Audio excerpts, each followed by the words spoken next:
Good morning, beautiful. How's everybody doing today? I'm back in Georgia, and I just want to share a few things that are on my heart. I hope you enjoyed Lily yesterday. I got her all day. I was so excited. It's like you can't get enough. And again, I just want to remind you that's God's heart for you. He can't get enough. And I want this is for somebody out there. It's hard for you to believe that. But he loves to, he's like that. He's a good, good father. He wants to stick his face in your neck and smell and listen to your voice. He loves your voice. He doesn't tire of it.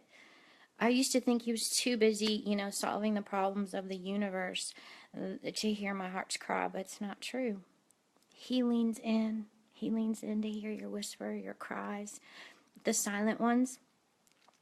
And my heart is just touched with his love today. Just could be weepy over it. It's amazing how much he loves you. And he wants you to know it. And he wants you to linger. The other day I was in Texas. I'm doing like a million things. And we're making jewelry. And we're a million things, trust me. And it's easy for us to go do the next thing. And I did my jog. And I'm just hanging out with him.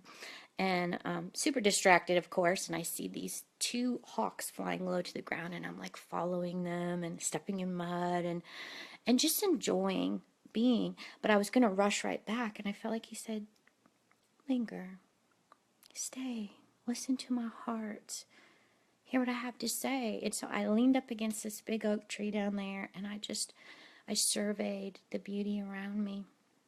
It was a beautiful, quiet lake, and birds chirping and singing. And I just feel like he wants you to just quiet your heart today.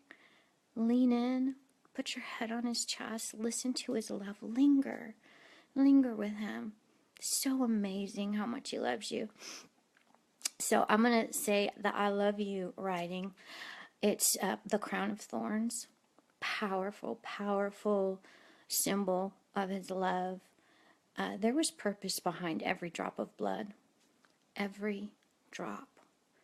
And the Lord wants to redeem the fullness of his suffering. And I didn't mean to diminish the salvation prayer. I got an angry face on there. I'm sorry, whoever was angry about saying, fire insurance about for hell or whatnot.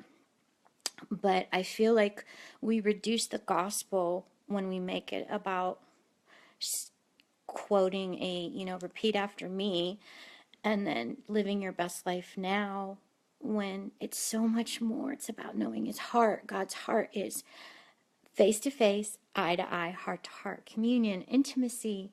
He wants oneness. We're made in his image. So years ago, and I grew up in the church, but my whole focus was me. I was about the size of my thighs, honestly. I know that's ridiculous, but it's true. Or the fact that I hated my nose and wanted a nose job. Thank God I didn't have a lot of money, or I would have just kept transforming myself with plastic surgery. But it's about an inside job. It's about the heart. And he loves you. And when you know that, it radically changes your life. So the I love you writing is this is his heart over you. For your sake, I took the scorn, the mocking of the crown of thorns. Piercing through both flesh and soul, I hung and died that you'd be whole. What else could I possibly do to express my love for you? You are the reason that I bled. It's my I love you, written in red. Read Isaiah 53. He was despised that you might be prized. He was rejected that you could be accepted. And he was broken that you would be whole. Receive it.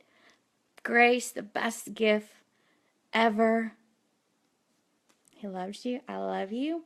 Go love someone well. Change the world. Shalom.